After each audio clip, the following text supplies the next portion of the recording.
Good. How are you? Good. Thanks for doing this. I know, I'm a pretty chatty person, so this seems like the best way to. We'll be good together then. Yeah, exactly.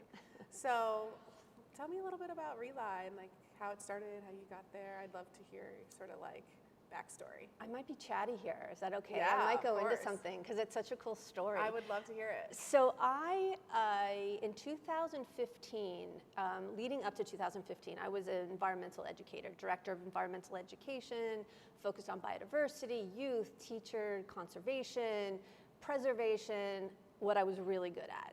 And in 2015, I realized with climate change coming on so strong and the issues that are happening, Right. I said, I have to do something. I really didn't want to step out of my comfort zone, but I said, all hands on deck right now. So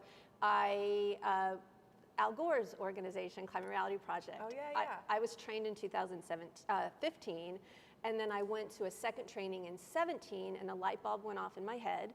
I've worked with youth my entire career, and I knew that they could make a difference more than I could when Right. it comes to making change. So then and there, I started Students for Climate Action, working with high school students, working with environmental climate policies. It's the quickest way to change and fix climate change is a policy. Right. So I started that in 2017, and I met Gordy Rocky throughout the years, who's the former director of Rely. Okay. And he was amazing. He had founded Rely, based out of East Hampton, doing incredible work with resident solar, offshore wind, just from the get-go, and other renewable projects. He comes from an engineering background, so he was very good about deep diving the analytics of renewable energy. When it came time in 2022 for me to step away from my environmental education career, and I really wanted to focus wholeheartedly on renewable energy, climate action. Oddly enough, Gordon was retiring. Okay. So it just was a coincidence, a beautiful coincidence, Yeah. where I was able to step into the role as director for Rely. And of course, when you have different leaders, there's a different flavor, right? So nobody could fill Gordian's shoes, and I knew that, so I did my best. And so we really focus on education, outreach, transitioning to renewable energy, solar, offshore wind, battery energy storage systems, the transmission line, all of these areas that are part of the puzzle, piece of the puzzle, to the greater good of climate action.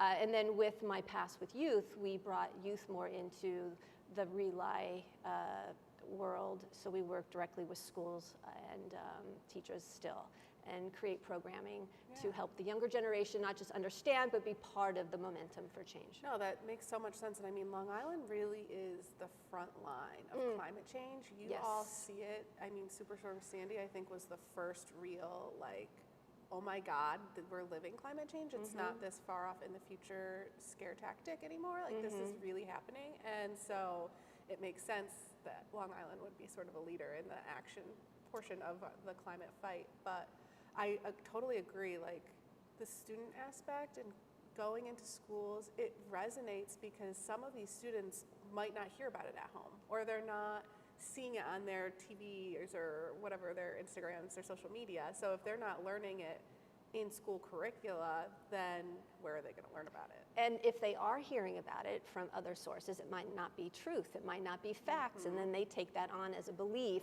which is one of our biggest issues right now, is really working with science and facts and talking truth. The really interesting part about some of the students come from these coastline communities that on a Tuesday afternoon with no storm in sight, their roads are flooded just on high tide. Yeah. So sometimes the school bus can't get to their doors. They're seeing this real time, and they know this is an issue. So William Floyd High School is one of my schools I work with, and those students are so passionate, and they see it every day and know something needs to be done. Right. It's so interesting, the learning loss. I mean, I've heard this before, the stats of the air pollution causing ER visits or asthma flare-ups is part of the learning loss, but I never really put the piece together of wow, if your bus can't pick you up for school, you're not going to school or you're going in late, and that's stressful. The anxiety of it. I know we had somebody on our podcast at ACE before talking about the children's anxiety around climate change and how to teach them about climate change in a way that's like forward thinking and putting that sense of urgency, but without like terrifying them. That's the best part of Students for Climate Action and working one-on-one with them with Rely is you see the students who do have eco-anxiety or climate anxiety, and doing something about it helps that. It alleviates that because they're not helpless. Right. They're meeting with elected officials, they're talking to their teachers, they're talking to their adults, they're out there in the community, and they'll be the first to admit that it helps them significantly with that. That's great.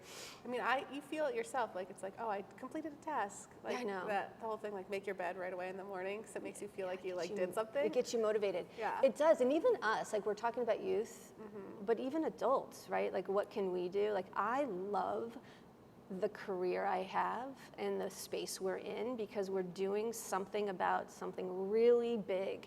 And sometimes it seems untangible, like it's so big, like what do we do? But starting locally, right? And having New York having this opportunity with offshore wind right on its coast, it's like, we can actually move the needle when it comes to climate change or renewable energy adoption. Well, and I've heard that so much. So I'm an environmental lawyer by trade. Oh, no, I didn't know that. Yeah, so I went to Vermont Law School and got my degree in environmental law, and I got my master's in environmental law and policy as well.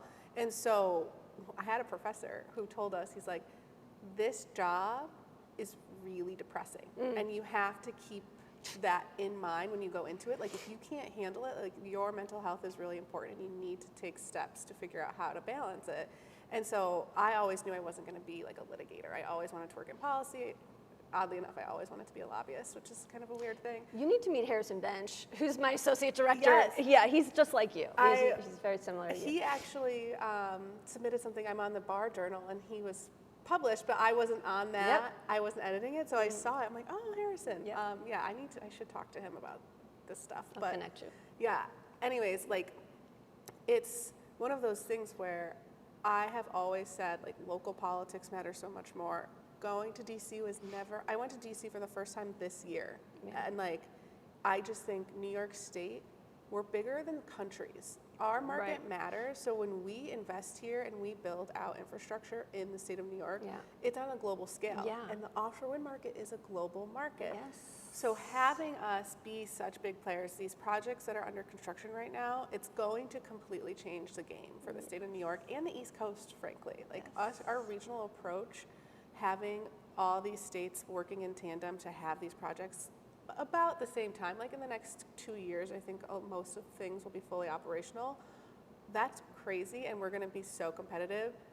The federal headwinds are insane and so detrimental to us, but because we were doing it early, and I think New York State gets a lot of credit for this, and NYSERDA gets a lot of credit for this, like, all of the work that came before, it took so long, but South Fork Wind is proving the point that, like, we have strong winds off our coasts, and it's a reliable energy source, so it's worth it. Yes, yes. So that is a great example of actually having this tangible project that we could move past the finish line. We're dealing with federal pushback. Like, what is that? What actually is that? It's so interesting to see that no matter what we win, right, with everything that the federal government is doing to stop offshore wind, we keep winning, right? The judges keep saying not legal, not legal, not legal, and the administration will continually find something to stop that. So that in itself, we are part of a winning project. We're going to win. I think so too. We will. It just might take longer than we had hoped. But just to being part of that and learning about that and showcasing the true benefits of offshore wind, and everybody's okay. You know, nobody got hurt. Nobody's dying. Nobody's. You know, change is hard, but once you get that one project, you just it works. Yeah, and I think these last couple of years with the new administration has shown how durable our system is, having this country set up where we have federal and state governments with these different controls, because the courts are acting as that check. And I've heard this from the developers that, you know, the courts actually standing up and shooting a lot of this stuff down has given faith back into the market, which is really interesting to see, because so many companies were like, all right, we're just not bothering. Like, leave the States, it's not worth it. And now they're like, oh, well, actually their system is working. Good. Yeah. So that's a little bit of hope. Checks and balances, right? Exactly. And we have, honestly, like Governor Hochul and Attorney General James filing that lawsuit is winning. Yeah, I'm really impressed with how they've stood up for the offshore industry. Yeah, that was mind-blowing. Yeah. That was happening, and somebody needs to stand up, and I'm glad that not everybody is afraid to. I know. And we're part of that, right? Yeah. We're part of that. Yeah, I think these lawsuits have been, they were risky and really daunting on we are party to multiple lawsuits through ACE New York and others, organizations. We were all very nervous, like, oh God, what's this gonna do? Are we gonna lose our jobs or what's gonna happen? But so far, it's been worth it. Yeah. It's been a big struggle, but it's totally been worth it. Yeah, it's a journey. It's not over yet. Yeah. And so offshore wind is a huge focus for NIOA and ACE, but we've been really focused on battery storage too. So I know Rely has been into that. Long Island seems to be in an interesting position with misinformation. It's kind of a hot pocket for misinformation for offshore wind, and now battery storage too. How are you seeing that on the ground? How do the students ask questions about it? Like, how does that work? Because it's so important to the whole overarching renewable transition, but it's also like there's not a lot of space on Long Island to build renewables or even any generation. Even solar, right? Yeah. Solar is a challenge. So the students do speak up, as does Rely, but you mentioned something before about how this industry could be depressing, right? And that is something that I think we're fighting on a day-to-day basis with offshore wind, with the best moratoriums, with this and that. And so we'll get up and speak at every town board we can go to that is facing a BESS moratorium. Okay. So BESS, and the BESS has questions. Fair. Right. I think that's a really good way, ask the questions and have them answered. So we do that, but there's a whole political, just like offshore wind, it's so surprising. I always say climate change isn't a political issue, it's a human issue. Right. And I look at that in every piece of the puzzle, but we get this backlash, and I feel that, and I get booed. And I've never been booed. Like when I speak at a town hall meeting, I get booed. And I remember the first time I got booed, I went home, I'm like, this isn't fun. Yeah, right. I don't want to do this anymore. But this is the time where we need to do this now more than ever. So it's about developing a thicker skin, just get the facts out there, talk to the right people. Moratoriums are happening, there's fires that are happening, there's lawsuits that are happening with water quality, drinking water quality. And again, that if you want to look at the positive side, that just gives us more opportunity to talk about how much better they are today. Exactly. How the technology has improved so much today that won't happen again. Exactly. I think that's a great point, and something that we've been grappling with on how to explain to people, because it's very nuanced, it's technical, it's not easy to understand, but we should follow the science. I want all policymakers to stop having partisan discussions around technology and follow the science. I mean, we can say that about everything, but if you look at, New York City has never had a thermal incident, and the fire codes from New York City and the FDNY are so stringent that it doesn't happen there. And now those fire codes are across the state of New York. So everyone is under the same protection. That is what we are, and I know you are too, shouting from the rooftops. I hope that politicians can start saying, okay, we figured this out. We know what to do now. There were issues in the past, and we can't deny that because it happened, right? People saw it. It happened. There was an incident, but we're doing everything in our power to rectify that. And honestly, everything is safer now. Yes. And it's hard because, people are like, well, why are we doing this? It's like, okay, but natural gas tankers blow up all the time. People's houses blow up from natural gas all the time. So it's like nothing is 100% safe. We don't live in a bubble. Right, and it's funny you say that because when people will say, oh, well, the blades of the wind turbines, they're not recyclable. Well, how about the oil tankers? Yeah, right. Or how about the oil rigs out there? So, and I think most of the, I need to be fact checked on this, but we've done some like outreach and communications efforts that some very high percentage of the steel is reusable. exactly, and that's another new technology aspect. Yeah. Like as we grow, technology changes, and they are recyclable now. Right. I'm hearing the same thing, Yeah. that more and more are becoming recyclable.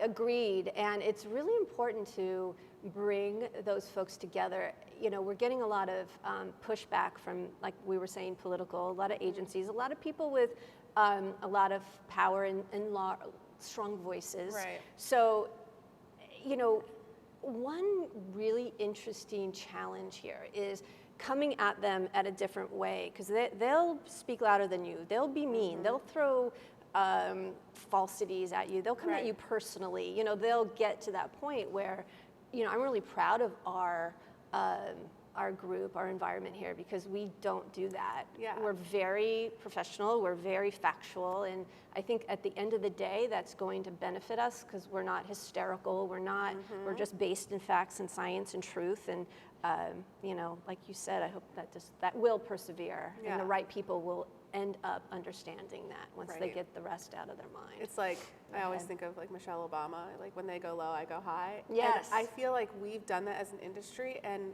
sometimes it's difficult. Like I live in Albany, I lobby, I work in politics, I have my entire career, and there are so many times where I'm looking at blatant lies or misleading headlines or whatever it is from the opposition, and I'm like, if I ever did that, I would get like raked over. Yeah. Like there's no way that we could get away with that, but these other interests can do it, and they just, nobody calls them out. No, on and it. then it gets perpetuated. Yes. I'm not going to name names because we don't want to perpetuate, Yes. right? But there's this one person that keeps getting in the paper, and everything that's being said, everything is not true. Right. And they're just, you know, it's No just fact so checking. frustrating, and they're believed as fact. Yeah. It's so frustrating because I look at some reporters and I'm like, you are held to such a high standard, and you comply with that standard. Yeah. I have so many friends that are reporters and they're doing such hard work, and then you see other reporters that are treated the same, and it's like, or other people, like influencers that are not actually held to any ethical standard, and they're just doing it to make a buck. And it's like, wait, so you're pretending to be a reporter, but you're not actually held to this standard. You're pretending that this is fact-based, but you can't cite any of your sources, or you use made-up sources to cite things. It is so frustrating. So frustrating, and that is the biggest back and forth I get when I do public speaking, or I do events, or I do speak, is they're repeating what they're hearing as fact, and I love that though, because it's like, well, what's your source? Yeah. Oh, well, look at that source. Right. That isn't based in anything. You know, anybody could have made that up and put it on a website. Exactly. So it's really important. I was with some friends last weekend, and we were talking about solar and farmland and offshore wind, and they were repeating back to me what they read. And I loved that conversation because I was able to repeat, you know, let them know how lost in facts all of that information was. Yeah, and it's the special interest behind those organizations that put that out there. It's very obvious. Like, I think we shared with your group a couple, was it last year or the year before, the Brown Climate Lab from Brown University in Rhode Island. Like they tracked back all the offshore wind misinformation. That was good information. Of where it was funded by, and all the funding sources were linked to fossil fuels. Yes. And so it's like, okay, obviously this is biased. Yes. And we can see that. And we tried. We gave that to 100 reporters. I don't know the actual number, but a bunch of reporters never got picked up. It's because it's not exciting, or it's not. It's like, it's boring because it's a, a 50-page report from an academic institution, and that's our problem. Is this like clicktivism, TikTok nation? Everyone just wants 12-second videos that they can be. Oh, I'm an expert now because I watched 3 videos on TikTok that explain something. Or YouTube. Or, It's so. I know we're in so an era, and I believe it gives us an additional job to do, is just do the same, but just do it with, I keep saying science and facts and truths, but just got to get that out there. Right. You know? Well, your work is so important because now students are seeing it off of TikTok. They're not on their phones. They're in real meetings. They're having face-to-face conversations. Yep. And no, I don't want everyone reading 50-page academic articles. It's boring. Yeah. I did it for 3 years in law school, and it was horrible. I didn't read a book for like 5 years because I was so sick of reading.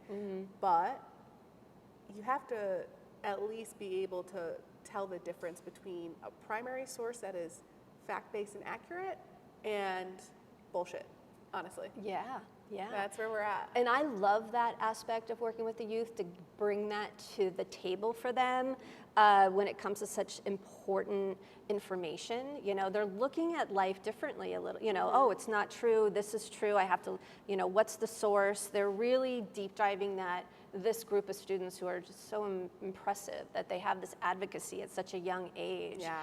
But in the future, it's just going to benefit them as, you know, as they move forward. And many of the students actually went into law just based on what they've experienced with Students for Climate Action. Yeah. You know? I love it. It's like, I was that student. I was so politically motivated in high school, and in college I was super active, and then you get jaded and you move to Albany and you get really jaded, and now I'm back. I'm like, okay, I can do it again. I have I'm like reinforced or like reinvigorated. I love that. And I have a very different story, because when I was in high school, I'm not kidding, I would come home from school, eat Fruity Pebbles, and watch Oprah. Like, I was not that student. That's why I look at these students, I'm like, amazing. But everybody has a different journey, right? Like, something clicked in me as an adult. A young adult. I did get it together fairly soon after high school, but and then that's when, you know, your passion. I always say it's not a job if you love what you're doing, and I feel I would be volunteering my time to do this. 100%. So agree. I just love this, and you know, I'm fortunate that I found that, you know, because I didn't have it so young. Right. You know, I was having too much fun, I think. Well, it's good to have fun, and I feel like I talk to, you know, I have a lot of cousins, and a lot of them are in high school. They're graduating this year, going to college next year, and I'm like, you know, what do you want to do? My sister was very different than me. Like, I always knew exactly what I wanted to do. Okay. I'm an Aries, like that's just my personality. She wasn't sure, and she's like, you're not supposed to know what you want to do at 18. You're a baby. You should be experiencing life. And all of these different things, and I'm like, I always knew exactly what I want to do. Everyone's so different, but you have to figure it out. And I love giving the option. Like, you're giving them this new thing that like is different, and some people are really into it, and some people are going to say, I'm going to go home and watch TV and eat Fruity Pebbles. Yeah, and that's okay. And we get those. You know what's really interesting is that when I founded Students for Climate Action, it was open to every student, every student. But what ended up happening is, I don't want to call them, in a negative term, overachievers, because that's not but the APES kids came. Yeah. It's all these students who are so, have so much on their plate because they want more. They're so driven. Yeah. And that's where I sit back and I'm just so in awe, because, you know, like yourself, good for you. Yeah, it comes and goes. I definitely like hang out and like watch TV for several Oprah hours. and eat Fruity Pebbles. Yeah. Or like go hang out on the beach and just like lay for Yeah, a long time. Yeah. I think that's the balance. Everyone needs that balance. It's true. Yeah, true. Yeah.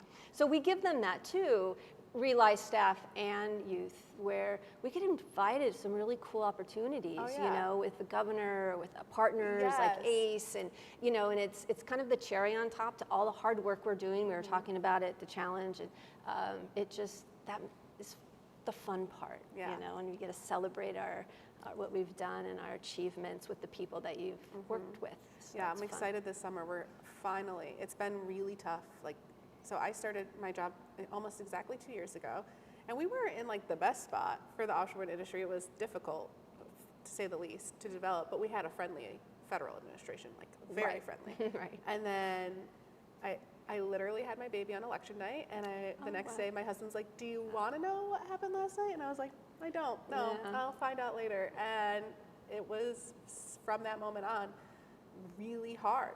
Like, we did not know what was going to happen.